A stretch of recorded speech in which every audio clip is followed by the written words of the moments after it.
Form mechanism करण्यासाठी सगळ्यात महत्वाचा पहिला जो काही टूल लागतो तो म्हणजे ट्रॅक्टर. आता ट्रॅक्टर हे वेगवेगळ्या कॅपॅसिटीचे मिळतात हे आपण पाहिलं. तर त्याचं क्लासिफिकेशन कसं असतं हे पण आपण इथे पाहूया. तर classification of tractor depends upon the structure. तर आपल्याला माहिती आहे की एका ट्रॅक्टरमध्ये समोर आणि मागच्या बाजूला असे 2 व्हील चे पेअर असतात. 4 चाकाचा ट्रॅक्टर असतं. पण बऱ्याच वेळा हे 4च चाकाचं ट्रॅक्टर हे स्ट्रक्चरनी नसू पण शकतं. तर जे नॉर्मल ट्रॅक्टर आहे, त्याला व्हील ट्रॅक्टर म्हणतात. ते 4 चाकाचं असतं. त्यामध्ये 2 फ्रंट व्हील जे आहेत ते छोटे असतात. मागचे रिअर व्हील हे मोठे असतात. याचं कारण आहे ते म्हणजे जास्त टॉर्क ट्रान्समिट करणे आणि चांगला ग्रिप म्हणजेच फ्रिक्शन जास्त मिळवणे.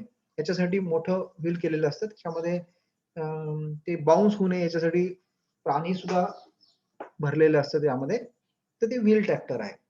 दुसऱ्या टाइपचं जे ट्रॅक्टर आहे ते म्हणजे क्राउलर ट्रॅक्टर. हे क्राउलर ट्रॅक्टर बऱ्याच वेळा तुम्ही अर्थ मूव्हिंग इक्विपमेंट मध्ये पाहिलं असेल. त्या क्राउलर ट्रॅक्टर मध्ये आपल्याला व्हीलच्या जागी स्टीलचं बेल्ट किंवा स्टीलचं व्हील हे तिथे पाहायला मिळतात.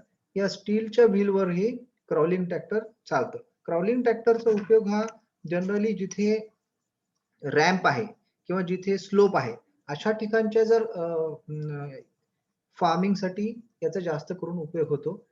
आणि क्राउलर ट्रॅक्टर हे अर्थ मूव्हिंग म्हणजे एका ठिकाणची जमीन दुसऱ्या ठिकाणी मूव्ह करण्यासाठी याचा जास्त प्रमाणामध्ये उपयोग होऊ शकतो. जर समजा आपल्याला काही ठराविक पिकांसाठी काही ठिकाणी स्पेस कन्स्ट्रेंट असतो. काही ठिकाणी 2 पिकामध्ये आंतरपिकामध्ये जर समजा कुठल्याही प्रकारचं ऑपरेशन करायचं असेल, तर तुम्हाला मोठं ट्रॅक्टर चालणार नाही. तर तिथं तुम्ही वॉकिंग ट्रॅक्टर म्हणजे पॉवर टिलरचा सुद्धा उपयोग करू शकता. हे झालं पहिलं. ते आहे डिपेंड्स अपॉन द पर्पज. तर काही जे ट्रॅक्टर्स आहेत हे जनरल पर्पज ट्रॅक्टर्स आहेत जे ज्याला आपल्याला वेगवेगळ्या ऑपरेशनसाठी वापरता येऊ शकतं. काही ट्रॅक्टर्स हे रो क्रॉप ट्रॅक्टर आहेत. आता रो क्रॉप ट्रॅक्टरमध्ये तुम्ही जर थोडं स्ट्रक्चर पाहिलं तर तुमच्या लक्षात येईल की रो क्रॉप ट्रॅक्टर हे थोडं मोठं आहे. कारण रो क्रॉप ट्रॅक्टरमध्ये तुमच्या ट्रॅक्टरची एचपी कॅपॅसिटी मोठी आहे. त्याला 2 ॲडिशनल व्हील लावलेले आहेत. त्याची ग्रिप जास्त आहे. अशा प्रकारचं ट्रॅक्टर हे हेवी ऑपरेशनसाठी आपल्याला वापरता येतं. तिसरं जे टाइपचं ट्रॅक्टर आहे ते स्पेशल पर्पज ट्रॅक्टर आहे. स्पेशल पर्पज ट्रॅक्टरमध्ये आपण इथे सिंपल अर्थ मूव्हिंग ट्रॅक्टर इथे दाखवलेला आहे. पण त्याच्या ऐवजी बरेचसे स्पेशल पर्पज ट्रॅक्टर अजून वेगवेगळ्या ऑपरेशनसाठी उपलब्ध आहेत. तर स्पेशल पर्पज ट्रॅक्टर हे त्याच्या name itself it is a special purpose म्हणजे काही स्पेशल ठिकाणीच अशा प्रकारचं ट्रॅक्टर वापरता येऊ शकतं. तर हे झालं ट्रॅक्टरचं क्लासिक. जर कॉम्पोनंटचा विचार केला तर ट्रॅक्टरच्या कॉम्पोनंटमध्ये आपल्या ऑटोमोबाईल इंजिनिअरिंगमध्ये आपण कारला जे कॉम्पोनंट पाहिले ते सगळे कॉम्पोनंट इथे असणार आहेत. जसं आयसी इंजिन आहे. आता ट्रॅक्टर म्हणल्यानंतर मॅक्झिमम ट्रॅक्टर कुठलंही ट्रॅक्टर हे हेवी ड्युटी असल्यामुळे पेट्रोल इंजिनवर नसतंच. आपल्याला इथे वेट ॲज अ कन्स्ट्रेंट नसतो. वेट इथे पाहिजेच आहे आपल्याला. त्यामुळे इथे हलक्या वजनाचं ट्रॅक्टर आपल्याला बनवायचंच नाहीये. त्यामुळे इथे कुठल्या प्रकारे पेट्रोल इंजिनचं ट्रॅक्टर बनवायची गरजच नाही. So it is a diesel engine tractor. त्याला clutch, transmission gear, differential unit, final drive, rear wheel, front wheel आणि स्टीअरिंग मेकॅनिझम आणि ब्रेक्स हे तर असणारच आहे. पण याच्या व्यतिरिक्त त्याला तिथे 2 पार्ट असतात ते म्हणजे take off unit, power take off unit आणि हायड्रॉलिक आणि हिच मेकॅनिझम. आता या ट्रॅक्टरचा उपयोग हा आपण वेगवेगळ्या लँड ऑपरेशनसाठी करणार आहोत. त्यासाठी आपल्याला वेगवेगळ्या टाइपचे इक्विपमेंट हे मागच्या बाजूला रिअर एंडला कनेक्ट करायचे आहेत ट्रॅक्टरला. त्यामुळे आपल्याला पॉवर टेक ऑफ युनिटची गरज पडते. जेवढं काही तुमचं ट्रॅक्टरचं पॉवर आहे त्यातलं पार्शियल पॉवर त्यातला depend upon tractor to tractor पण ते जवळ-जवळ 10% ते 30% मधला पॉवर जे आहे ते या पॉवर टेक ऑफ युनिटला दिलं जातं आणि ते बाहेर काढलं जातं. आणि या पॉवर टेक ऑफ युनिट मधून जे बाहेर पडलेलं पॉवर आहे त्याचा उपयोग ह्या हायड्रॉलिक आणि हिच मेकॅनिझम मध्ये करून आपल्याला काही ठराविक इम्प्लिमेंटची मुवमेंट म्हणजे जे काही कनेक्ट केलेले कॉम्पोनंट आहेत त्याची मुवमेंट करण्यासाठी या पॉवर टेक ऑफ चा उपयोग केला जातो. ट्रॅक्टर पुली आणि कंट्रोल पॅनल हे सुद्धा ऍडिशनल जे काही नॉर्मल ऑटोमोबाईलला पार्ट असतात ते सुद्धा पार्ट या ट्रॅक्टर कॉम्पोनंटला असतातच. आता यामध्ये पॉवर टेक ऑफ केल्यामुळे यामध्ये अजून काही लिव्हर्स, अजून काही स्पेशल गिअर्स हे यामध्ये ऍड केलेले आहेत. कारण यामध्ये आपण पॉवर टेक ऑफ करत असतो, बऱ्याच वेळा त्याला काही मशीन्स कनेक्ट करत असतो. जसे की फॉगर मशीन आहे, जसे की तुमचं हलर आहे. अशा प्रकारचे मशीन जर त्या ट्रॅक्टरला कनेक्ट केल्या तर तिथे पॉवर टेक ऑफ ला सुद्धा आपल्याला जास्त प्रमाणात पॉवर लागत असते. तर ते सुद्धा आपण इथे वेगवेगळ्या गिअर अरेंजमेंट मध्ये इथे मिळवू शकतो. तर हे आहे सिंपल वेगवेगळे ट्रॅक्टर कॉम्पोनंट. पॉवर टिलरचा जर आपण विचार केला तर पॉवर टिलर हे छोट्या टाईपचं ट्रॅक्टरच आहे. यामध्ये आपल्याला engine, transmission, gear, clutch, brakes आणि रोटरी युनिट हे भाग पाहायला मिळतात. इथे जे पॉवर टेक ऑफ आहे ते पॉवर टेक ऑफ इथे सुद्धा असतं, ज्याला आपल्याला वेगवेगळ्या टाईपचे इम्प्लिमेंट्स हे इथे कनेक्ट करता येतात. पॉवर टेक ऑफ हा इथे पार्शल पुन्हा एकदा बाहेर निघालेला शाफ्ट उपयोगात आणायचा आहे.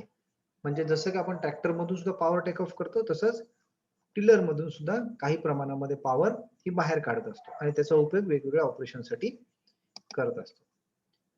आता जर समजा ट्रॅक्टर कसं सिलेक्ट करावं हा जर भाग आपल्याला इथे पाहायचा असेल तर ट्रॅक्टर सिलेक्ट करत असताना वेगवेगळे आपल्याला इथे ऑप्शन्स अवेलेबल असतात.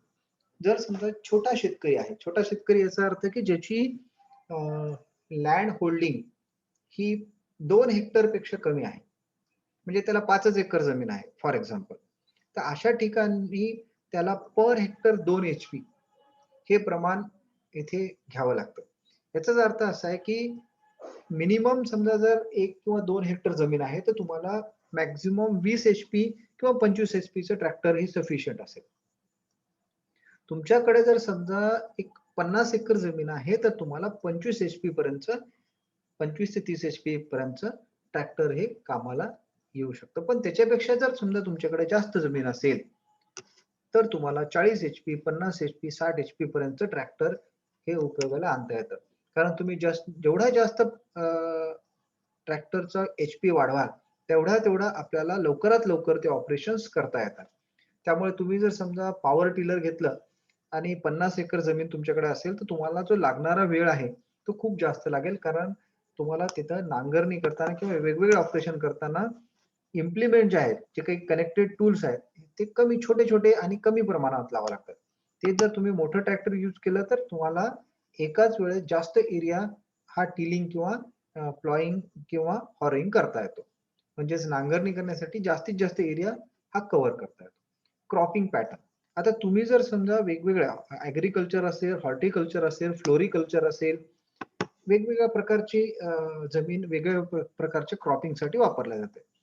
तुमच्याकडे जर समजा कापूस किंवा ऊस अशा प्रकारचे जर पीक लावायचे असतील तर त्याचा क्रॉपिंग पॅटर्न आणि तुमच्या फ्लोरिकल्चरचा क्रॉपिंग पॅटर्न हा वेगवेगळा असतो.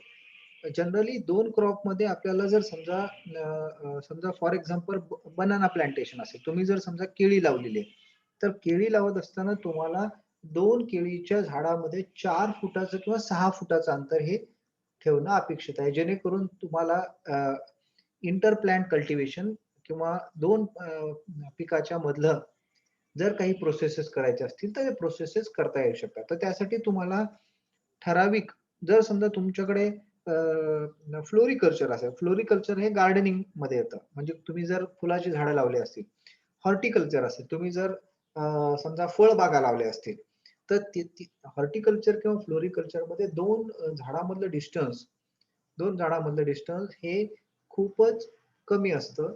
त्यामुळे तुम्हाला तिथे जास्त एचपीचा ट्रॅक्टर घेऊन उपयोगाचं नाहीये. तुम्हाला तिथे कमी एचपीचा ट्रॅक्टर उपयोगाला घ्यावा लागेल. तुमच्याकडे जर समजा छोटीशी चिकूची बाग असेल किंवा फॉर एक्झाम्पल काजूची बाग असेल, तर तिथे तुम्हाला 20 एच-पी ते 25 एच-पी पर्यंतचा ट्रॅक्टर लागेल. तेच जर तुम्ही ऊस आहे तुमच्याकडे, तर ऊसासाठी तुम्हाला 2 वेगवेगळ्या प्रकारे ट्रान्सपोर्टेशन सुद्धा एक इश्यू तिथे असतो.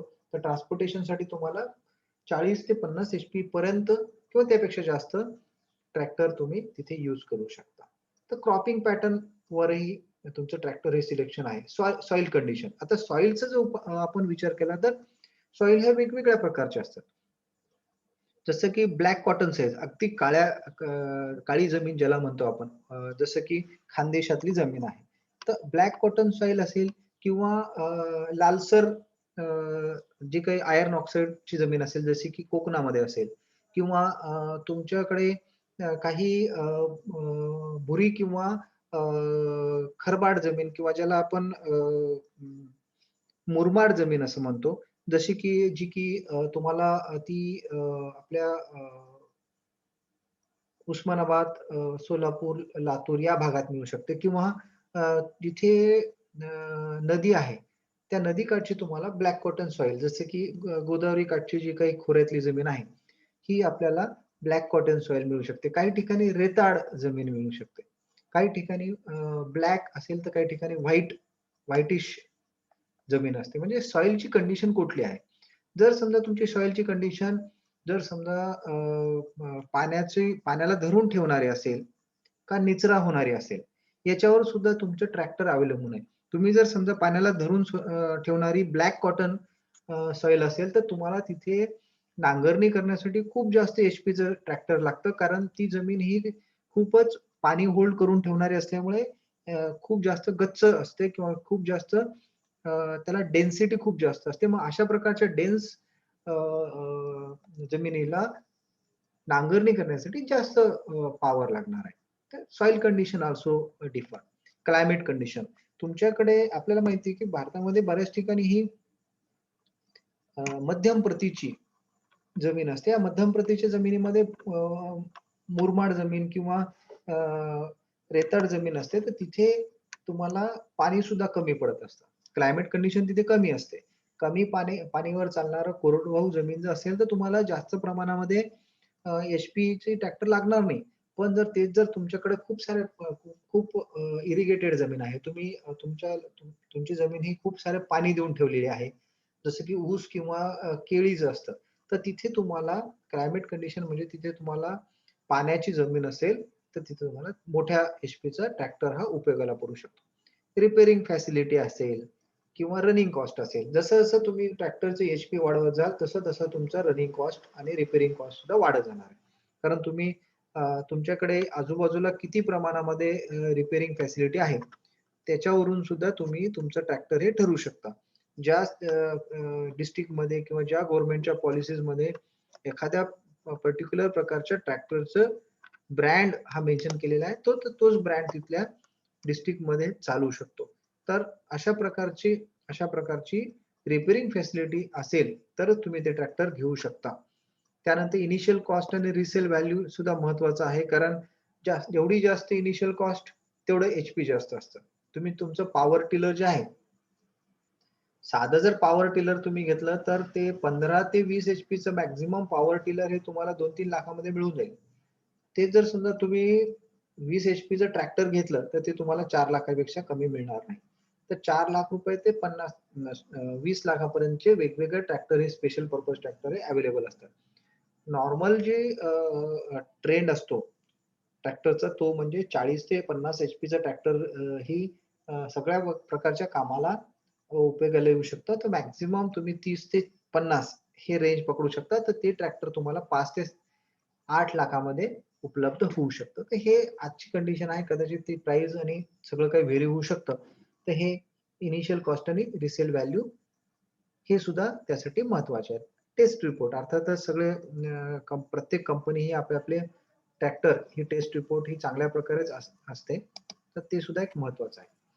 आपण आता पहिल्या प्रोसेसकडे जाऊया जेणेकरून आपण आता अ, वेगवेगळ्या प्रकारच्या प्रोसेस आणि या ट्रॅक्टरला लागणारी इम्प्लिमेंट्स हे आता पाहणार आहोत.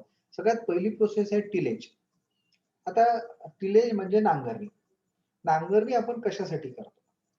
तर आपल्याला माहिती आहे की आपल्या जमिनीमध्ये एक पीक घेतल्यानंतर दुसरं पीक घ्यायच्या पूर्वी ती जमीन जी आहे ती पूर्णपणे त्याचा निचरा झालेला असतो. त्या जमिनीमधून सगळे जे काही फर्टाईल जो काही पार्ट असतो तो आधीच्या पिकाने खाऊन टाकलेला असतो. त्यामध्ये त्यामध्ये सगळ्या प्रकारचे जे अन्नद्रव्य पाहिजे असतात ते कमी झालेले असतात.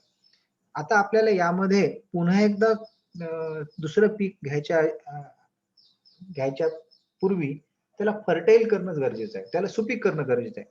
तर सुपीक करण्याचा सगळ्यात सिंपल मार्ग म्हणजे त्याची नांगरणी करणे. नांगरणी केव्हा करता असतो? तर आपल्याकडे मान्सून रिजन आहे. मान्सून रिजन मध्ये जनरली आपल्याला माहिती आहे की जूनमध्ये पाऊस पडायची शक्यता असते. तर त्याच्यापूर्वी जवळ-जवळ एप्रिल ते मे मे महिन्यामध्ये आपल्याला टिलेज करावं लागतं. टिलेज म्हणजे नांगरणी करावी लागते. ह्या नांगरणी करत असताना सगळ्यात महत्त्वाचं म्हणजे त्यामध्ये आपल्या जमिनीमध्ये असलेलंच ह्युमस आणि फर्टिलिटी वाढवणारे बॅक्टेरिया हे तिथे तयार व्हावे याच्यासाठी आपण त्या जमिनीला वर खाली करून हे टिलेज ऑपरेशन करत असतो.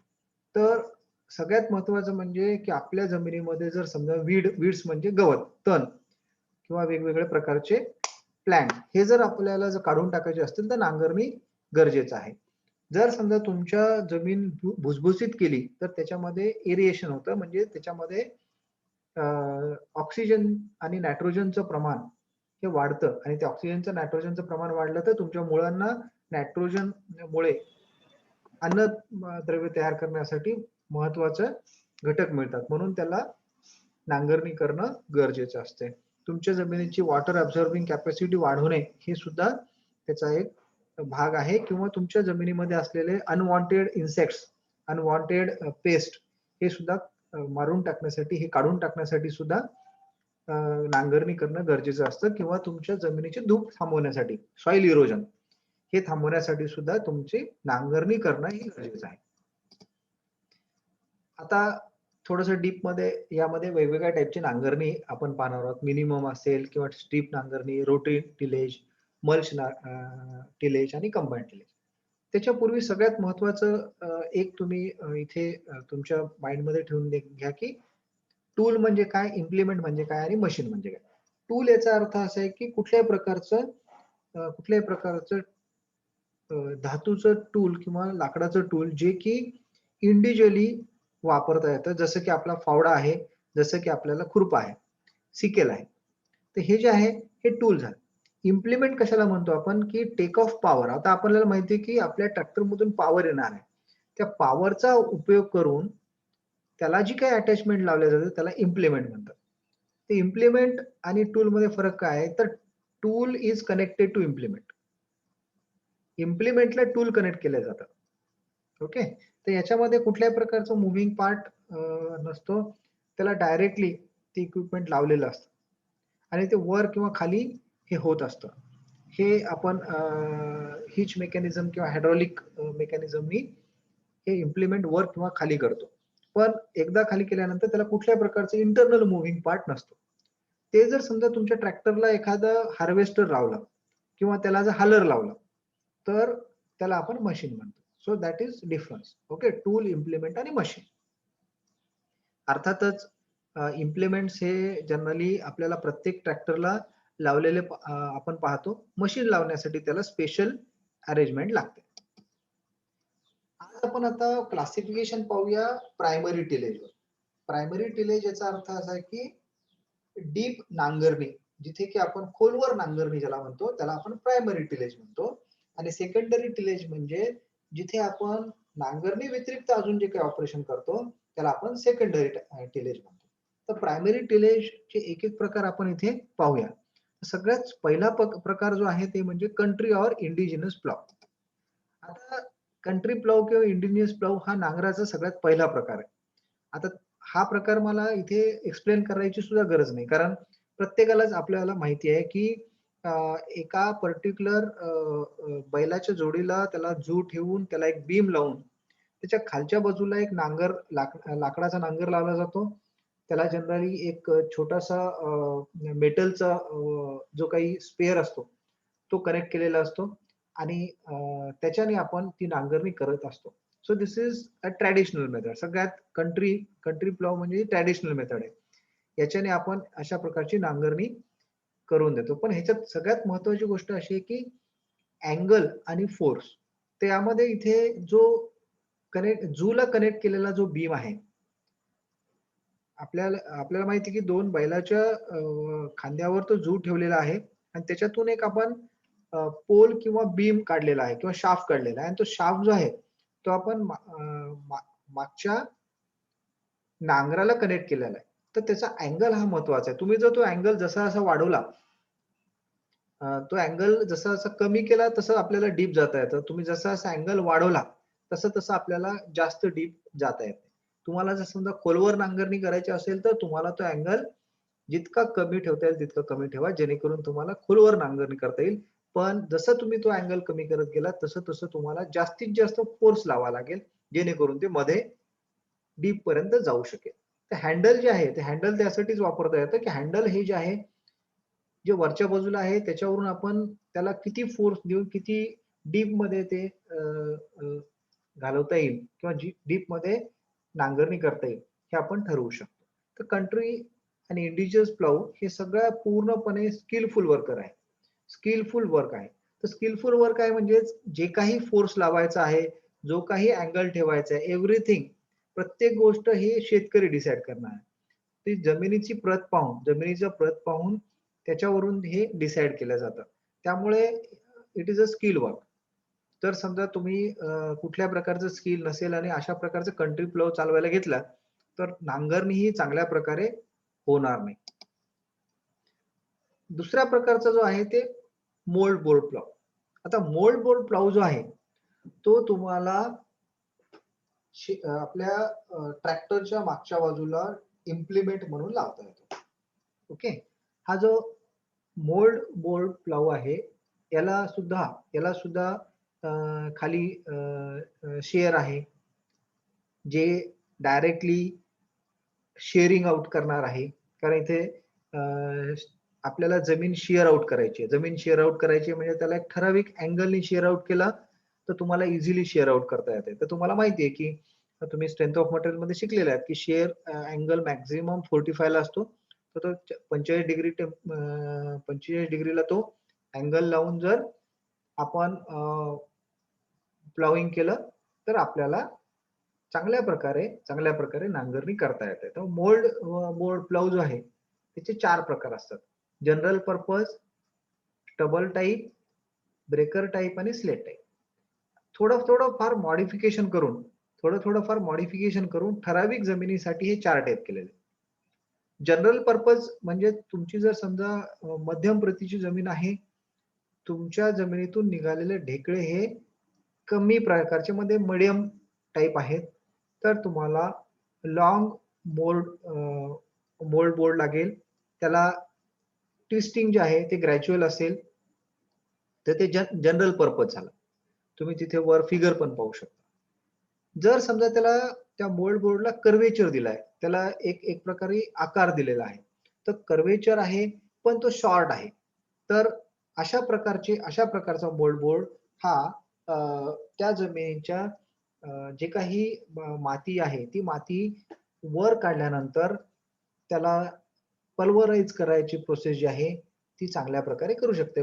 आता इथे आपल्याला सगळ्यात महत्वाचं आहे की तुम्ही नांगरणी झाल्यानंतर तिथे जर तुमच्या नांगरणी केल्यानंतर मोठे मोठे ढेकळं जर बाहेर पडत असतील, मराठीतून जर सांगायला गेलं तर खूप मोठे मोठे जर समजा मांस बाहेर पडत असतील किंवा त्याचं जर मोठे मोठे ढेकळं बाहेर पडत असतील, तर अशा प्रकारे नांगरणी केलेल्या जमिनीत आपल्याला पुन्हा पेरणी करताना अडचण येऊ शकते. कारण तुमचे जमिनीचं जे बाहेर येणारा मांस आहे तो पावडर फॉर्म मध्ये आला तर तो सगळ्यात चांगल्या प्रकारे पुन्हा एकदा पेरणी करायला सोपं जातं.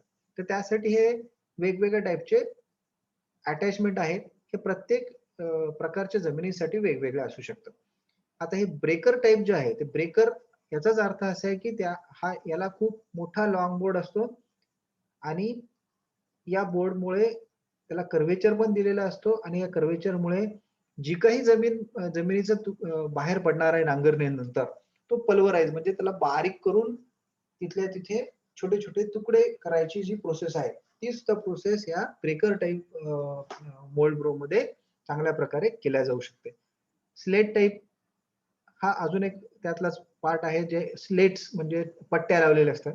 पट्ट्या लावल्यामुळे पुन्हा एकदा त्याला ती ब्रेक करण्यासाठी छोटे छोटे ढेकळाचे छोटे छोटे तुकडे करण्यासाठी त्याला आपण इंग्लिशमध्ये पल्वराइज सॉइल असं म्हणूया. तर पल्वराइज करण्यासाठी याचा उपयोग जास्त प्रमाणामध्ये केला जाऊ शकतो. तर अशा प्रकारे वेगवेगळ्या टाईपचे मोल्ड बोर्ड प्लाव हे आपण ट्रॅक्टरला इम्प्लिमेंट म्हणून लावू शकतो. So this is second type mould board. आता आपण जे काही आतापर्यंत पाहिले जनरल असेल, ट्रॅडिशनल असेल किंवा मोल्ड बोर्ड असेल, याच्यामध्ये आपण जे टूल आहे ते टूल सरळ सरळ आपण जमिनीमध्ये डायरेक्ट इन्सर्ट करून जमिनीला टिलेज किंवा नांगरणी करायचा प्रयत्न करत आहोत. याच्यामध्ये आपल्याला हायेस्ट फ्रिक्शन हे येऊ शकतं. जर समजा हे फ्रिक्शन वाचवायचं असेल, तुमची जमीन जर खूप हार्ड असेल, तर तुम्हाला नंतरचा पर्याय वापरावा लागतो तो म्हणजे डिस्क प्लावचा. डिस्क प्लाव जो आहे, डिस्क प्लाव मध्ये तुमचे जे काही मोल्ड बोर्ड आहे, तर मोल्ड बोर्ड सरळ न वापरता इथं डिस्क म्हणजे एक जवळपास 40 ते 50 सेंटीमीटरची डिस्क 4 ते 5 चं स्टीलचं प्लेट ही वापरलं जातं. तर ही जी आहे ही खोलगट म्हणजे तव्याच्या आकाराची डिस्क असते. तर तव्याच्या आकाराची डिस्क जी आहे ती वापरून हे टिलेज तयार केलं जातं. याला डिस्क प्लाव म्हणतात. त्या डिस्क प्लाव मध्ये आपल्याला स्टँडर्ड आणि व्हर्टिकल असे दोन असतात. स्टँडर्ड मध्ये आपण हा डिस्क जो आहे तो 45 अँगलनी इथे माउंट केलेला असतो. तुम्ही फिगर सुद्धा पाहू शकता. तर या ह्याच्यामध्ये डिस्क प्लाव मध्ये आपल्याला जमिनीची जी काही प्लॉइंग असेल किंवा टिलेज असेल आणि पल्वरायझेशन असेल हे सगळ्यात चांगल्या प्रकारे करता येते. कारण डिस्क असल्यामुळे इथे तुम्ही अजून एक पाहू शकता there is a scraper. Scraper याचा अर्थ असा आहे की तुमच्या सिंपल मोल्ड बोर्ड प्लाव किंवा सिंपल आपल्या कंट्री प्लाव मध्ये सगळ्यात महत्वाचं फ्रिक्शन जे होतं ते म्हणजे तुमच्या प्लावला जर समजा माती चिटकली, कारण ती चिटकणारच बऱ्याच वेळा ती थोडीशी वेट असू शकते. तर ह्या प्रकारची जर माती जर त्या नांगराला चिटकून राहिली तर ती काढायचं कुठलंच मेकॅनिझम त्याच्यामध्ये नाहीये. तर या प्रकारच्या डिस्क प्लाव मध्ये ते मेकॅनिझम आणल्या गेलेलं आहे. इथे स्क्रॅपर्स असतात. तर डिस्क जे आहे गोल फिरत असल्यामुळे फ्रिक्शन कमी होतं आणि नांगरणी सुद्धा चांगल्या प्रकारे केल्या जाऊ शकते. आणि दुसरं म्हणजे त्याला स्क्रॅपर्स असल्यामुळे तिथलं जमीन जे चिटकलेली माती आहे ती सुद्धा काढून टाकल्या जाते. त्यामुळे अशा प्रकारची डिस्क प्लाव जे इम्प्लिमेंट आहे ती जास्त प्रमाणे आपल्याला फायदेशीर असू शकतं. पण याच्यामध्ये आपल्याला डीप टिलेज करत असताना काही लिमिटेशन्स येऊ शकतात. तर यामध्ये सगळ्यात महत्वाचं म्हणजे आपल्याकडे पल्वरायझेशन जर चांगल्या प्रकारे करायचं असेल, ज्याला आपण बारीक चुरा करून जर माती जर आपल्याला मिळवायची असेल, तर disc plough is the best one. त्यानंतर अजून एक डिस्क प्लावचं थोडं मॉडिफिकेशन म्हणजे रोटरी टिलर. आता हे रोटरी टिलर हे वेगवेगळ्या प्रकारचे असतात. रोटरी टिलर जनरली जर समजा आपण ऑलरेडी आता बऱ्याच वेळा काय होतं की आपण बऱ्याच वेळा एकानंतर एक पिकं घेत राहतो. प्रत्येक वेळेस जर समजा तुम्ही प्रत्येक पिकानंतर जर समजा खोलवर नांगरणी केली, तर पुढचं पीक हे तुम्हाला चांगल्या प्रकारे मिळू शकत नाही. प्रत्येक वेळेस खोलवर नांगरणी करणं हे अपेक्षित नाहीये. तुम्ही जर समजा जवळ-जवळ खाली अ, एक 10 ते 12 इंचाची माती वर खाली प्रत्येक वेळेस करत असाल, प्रत्येक वेळेस पूर्णपणे उलटून टाकत असाल, तर अशा प्रकारचं पलटी नांगर जर प्रत्येक वेळेस केलं, तर तुम्हाला डीप प्लॉइंग करत गेलं तर तुमची जमिनीची जास्त प्रमाणामध्ये धूप होऊन जाते आणि तुमच्या जमिनीमधून तुम्हाला यील्ड मिळणं हे कमी होऊन जातं. तर त्यासाठी आपल्याला सगळ्यात सोपा मार्ग म्हणजे रोटरी टिलर. तुमच्या जमिनीमध्ये कुठल्या प्रकारचे जर समजा वीड्स म्हणजे थोडाफार तण असेल, बऱ्याच वेळा हे रोटरी टिलर जे आहे हे आपल्या मेन टिलिंग म्हणजेच आपलं बोर्ड टिल किंवा डिस्क प्लाऊ नंतर रोटरी टिलर हे वापरलं जातं. रोटरी टिलर मध्ये आपल्याला आपल्या जमिनीमध्ये तण काढून टाकणे किंवा त्याला क्लीन करणे किंवा जमिनीमध्ये असलेले जे काही पूर्वी केलेल्या नांगरणी केल्यामुळे जे काही मोठे मोठे ढेकळं बाहेर आले त्याचं छोट्या ढेकळामध्ये रूपांतर करणे म्हणजेच पल्वरायझेशन करणे अशा प्रकारच्या कामासाठी ही रोटरी टिलर वापरलं जातं. तुमची ऑलरेडी जर समजा जमीन कसलेली आहे, जमीन ऑलरेडी कल्टिवेटेड आहे, तुम्हाला फक्त ती पुढच्या पिकासाठी तयार करायची आहे, तर तुम्ही त्याला थोडंफार वरखाली करून त्याचं तण काढून टाकून त्याच्यामध्ये जास्त खोलवर न जाता सेकंडरी टिलेज म्हणजे पल्वरायझेशन करून ती जमीन तयार करण्यासाठी रोटरी टिलरचा उपयोग होतो. रोटरी टिलरचे 3 टाईप आहेत. L type blade, twisted blade आणि स्ट्रेट ब्लेड. तुम्हाला इथे एल टाईप ब्लेड ची फिगर दिसते. तर यामध्ये तुम्ही पाहता की जे काही डिस्क होत्या पूर्वीच्या डिस्क टिलर मध्ये डिस्क आहेत त्याच्यामध्ये एल टाईप ब्लेड मध्ये ब्लेड्स आहेत. या ब्लेड्स या तुमच्या मातीला वरखाली करून त्याचे ढेकळं फोडून ती जमीन तयार करायला मदत करतात. हे रोटरी टिलर. त्यानंतरचं सगळ्यात महत्त्वाचं म्हणजे चिझेल प्लाव. चिझेल प्लाव जे आहे हे तुम्हाला पूर्णपणे डीप मध्ये नांगरणी करून आणि छोट्या छोट्या ढेकळामध्ये त्याचं रूपांतर करण्यासाठी सगळ्यात महत्त्वाचं हे चिझेल प्लाव आहे. चिझेल प्लाव मध्ये तुम्हाला कमीत कमी वेळेमध्ये तुम्हाला नांगरणी करता येते. पण याच्यामध्ये सगळ्यात महत्त्वाचा पार्ट असा असतो की यामध्ये सबसॉइल चिझेल प्लाव हे डीप मध्ये जाऊ शकते कारण त्याची तुम्ही अँगल पाहिला तर ते अँगल अगदी 45 डिग्री मध्ये जाण्यासारखे दिलेले आहेत. त्याचा उपयोग करून आपण चांगल्या प्रकारे त्या जमिनीला वर खाली करू शकतो. याच्यामध्ये आणि आपल्या मोल्ड बोर्ड पाव मध्ये फरक असा आहे की यामध्ये तुम्हाला कुठल्याही प्रकारे अडचण येत नाही किंवा त्याला रेजिस्टन्स हा कमी येतो कारण याच्यामध्ये जर तुम्ही पाहिलं तर तुमच्या ब्लेडचा जो आकार आहे तो ब्लेडचा आकार चिझेल टाईप आहे आणि तो चिझेल टाईप असल्यामुळे तुम्हाला कमीत कमी रेजिस्टन्स मध्ये डीपली चांगल्या प्रकारे प्लॉईंग किंवा नांगरणी ही करू शकतो आपण. यामध्ये अल्टरनेट तुम्ही पाहू शकता की समोरच्या भागात 4 जर टूल असतील तर मागच्या बाजूला सुद्धा 3-4 टूल लावलेले आहेत आणि ते अंतराने लावलेले आहेत जेणेकरून तुम्हाला कुठल्याही प्रकारचं रेजिस्टन्स हे इथे येत नाही. तर this is chisel plough. One more advantage is there is a spring strip mechanism. तुम्हाला जितका तुम्ही त्याला मध्ये घालायचा प्रयत्न कराल तुमच्या जमिनीमध्ये जर काही रेजिस्टन्स असेल मोठा दगड असेल किंवा काही असेल तर ह्या प्रकारचं स्प्रिंग स्ट्रिप मेकॅनिझम तिथे उपयोगाला येतं आणि तुम्हाला कमी जास्त प्रमाणामध्ये रेजिस्टन्स हे सहन करायला मदत करतं. So this is chisel plough.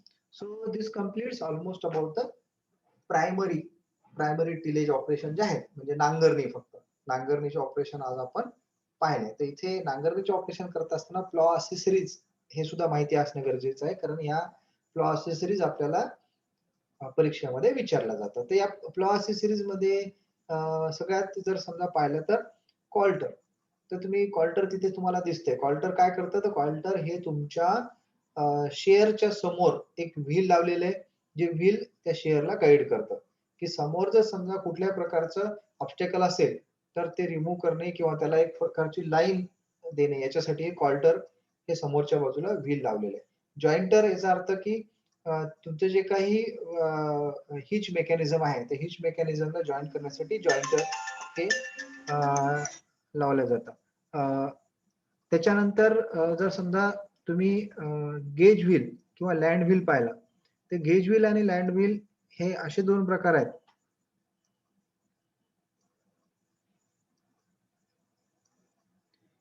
Gauge wheel आणि लँड व्हील हे असे दोन प्रकार आहेत. त्याच्यामध्ये गेज व्हील काय कंट्रोल करतं तर गेज व्हील हे किती डीप पर्यंत तुमच्या जमिनीमध्ये ते नांगर जाणार आहे ते डिसाईड करतं. जसं की तुम्हाला इथे फ्युरो ॲक्सल दिसतंय आणि गेज व्हील दिसतंय या खालच्या फिगरमध्ये. त्या खालच्या फिगरमध्ये गेज व्हील हे तुम्ही जमिनीमध्ये किती डीप पर्यंत जायचंय हे डिसाईड करतं. ते गेज व्हील हे गेज म्हणजेच मेजरिंग टूल टाइप काम करतं. बऱ्याच वेळा असं होतं की काही ठिकाणी भुसभुशीत जमीन आहे तर तुम्ही जास्त खोलवर जाता. जिथे हार्ड जमीन आहे तिथे कमी जातात. असं होऊ नये. सगळ्या ठिकाणी समान नांगरणी व्हावी याच्यासाठी गेज व्हील वापरलं जातं. आणि लँड व्हील जे आहे ते लँड व्हील हे सपोर्टिंग व्हील आहे. तुम्ही तिथं पाहू शकता की देयर इज अ फ्युरो व्हील. त्या फिगर मध्ये तुम्ही फ्युरो व्हील पाहता. ते फ्युरो व्हील हे ब्लॅक कलरचं सिंपल व्हील आहे, लँड व्हील आहे, जे आपल्या इम्प्लिमेंटला सपोर्ट करतं. तर अशा प्रकारचे प्लॉ एक्सेसरीज सुद्धा आपल्या इम्प्लिमेंटला दिलेले असतात. तर so this is primary tillage operation. Primary tillage operation मध्ये आज आपण वेगवेगळ्या प्रकारचे 4-5 वेगवेगळ्या प्रकारचे प्लाव पाहिले आणि त्याचे ऑपरेशन समजून घेतले.